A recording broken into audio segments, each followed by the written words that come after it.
I'm Dr. Orion Taraban, and this is PsycHack's Better Living Through Psychology. And the topic of today's short talk is, why buy the cow? So if you weren't aware, you should know that I published my first book less than 2 weeks ago.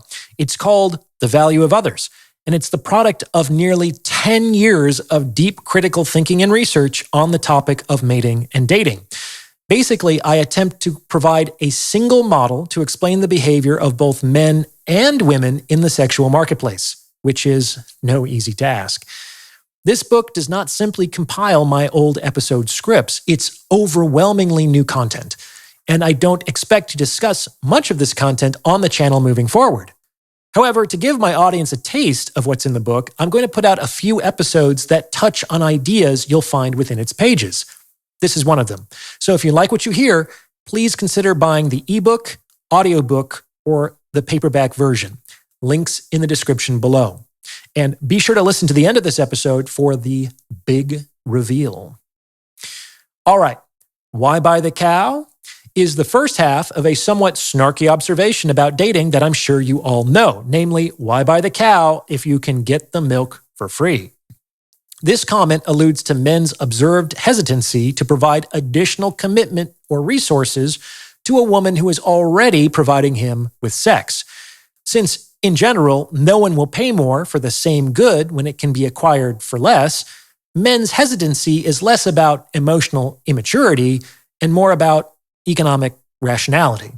And to be fair, there used to be a fair degree of truth in this observation, the operative words being used to be. In point of fact, this statement no longer applies to the current sexual marketplace, and attempting to implement its implied advice, i.e., to make men pay for milk, is unlikely to achieve the desired outcome. Let me explain. It used to make sense that men wouldn't buy the cow when they can get the milk for free. However, this truth presumes a marketplace in which milk is generally sold. If every other vendor in the marketplace is selling milk and a buyer can get the same or comparable milk without paying, that is a great benefit to the buyer. He's basically securing a desirable good at a discount.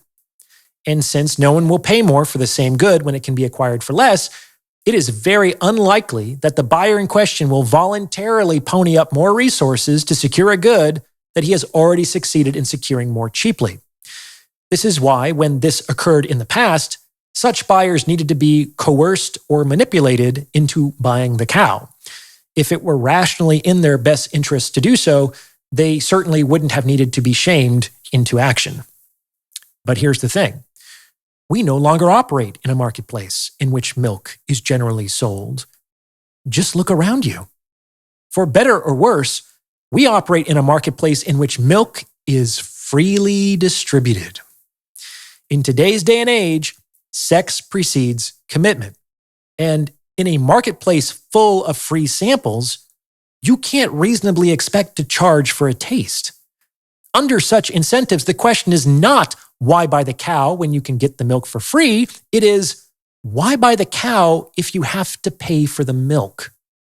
If buyers have a choice between buying the cow or buying the cow and the milk, why would they pursue the latter option?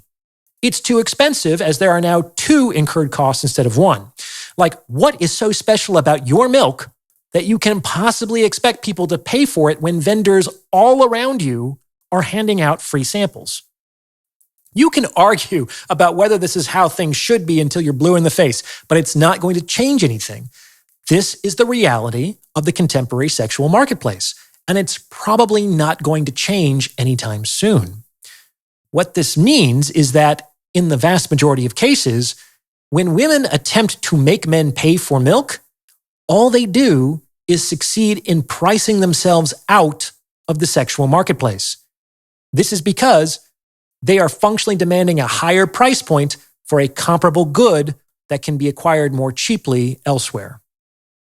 Now, before I go any further, if you're liking what you're hearing, please consider sending this episode to someone who might benefit from its message, because it's word of mouth referrals like this that really help to make the channel grow. You can also hit the thanks button and tip me in proportion to the value you feel you've derived from this episode.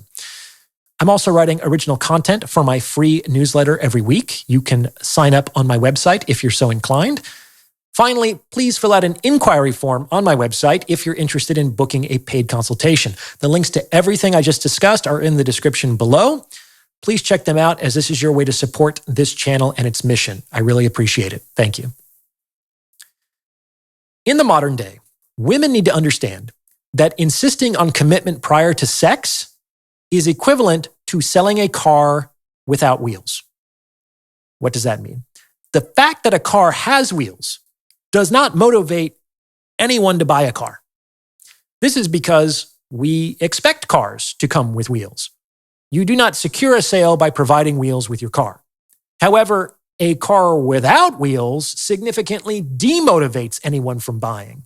You functionally ensure that you will not secure a sale by not providing wheels with your car. Providing wheels does not help you, but not providing wheels absolutely hurts you. Attempting to sell a car without wheels for the same price as a car with wheels would be madness. You would be priced out of the marketplace and no one would buy it. You could only sell a car without wheels at a significant discount to offset the total cost to the buyer of acquiring a fully functional automobile. That's the only way you could sell that car. By the same token, insisting on commitment prior to sex in a marketplace in which sex is freely given prior to commitment is to insist on a much higher price point for a comparable good that can be acquired more cheaply elsewhere. And since they are apparently not interested in transacting at a discount, like our wheelless car owners, such women price themselves out of the marketplace unless they provide something of additional value to the man that offsets the relatively higher cost of their sexual opportunity and that their intrasexual competition either cannot or will not provide. That was complicated, so I'll say it again. Such women price themselves out of the sexual marketplace unless they provide something of additional value to the man that offsets the relatively higher cost of their sexual opportunity and that their intrasexual competition either cannot or will not provide. And the only thing that really meets all of those criteria is purity.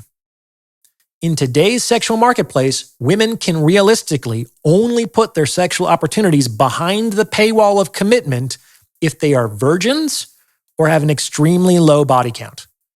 This is because men highly value purity, in no small part because it's getting harder and harder to find, and this might offset the relatively higher cost of the sexual opportunity. However, the more women participate in the sexual marketplace, the less they will be able to provide this compensatory good. In general, the older they get, the less effective the strategy becomes for any given woman. So if the question is now, why buy the cow if you have to pay for the milk? How do women differentiate themselves in a sexual marketplace in which sex precedes commitment? Well, if everyone is handing out milk, you stay competitive by offering the richest, creamiest milk around. I've already said this in other ways in other episodes. Milk exists on a spectrum from tasteless skim to rich, heavy cream. And I'm telling you, ladies, once a man gets a taste of cream, he will not want to go back to skim. More than anything else, this will motivate a man to take that cow off the market to ensure that he has exclusive access to that frothy, delicious leche. He will not want any other men in his dairy.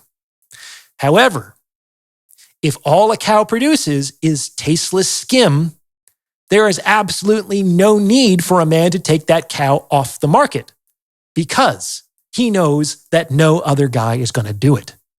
Just keeping it real. Okay, thanks for watching all the way to the end of the episode. So, what's the big reveal? The big reveal is that the idea presented in this one episode constitutes just a few paragraphs of my 432-page book. Another way to say the same thing is that my book, The Value of Others, is equivalent to 500 unreleased, full-length PsycHacks episodes.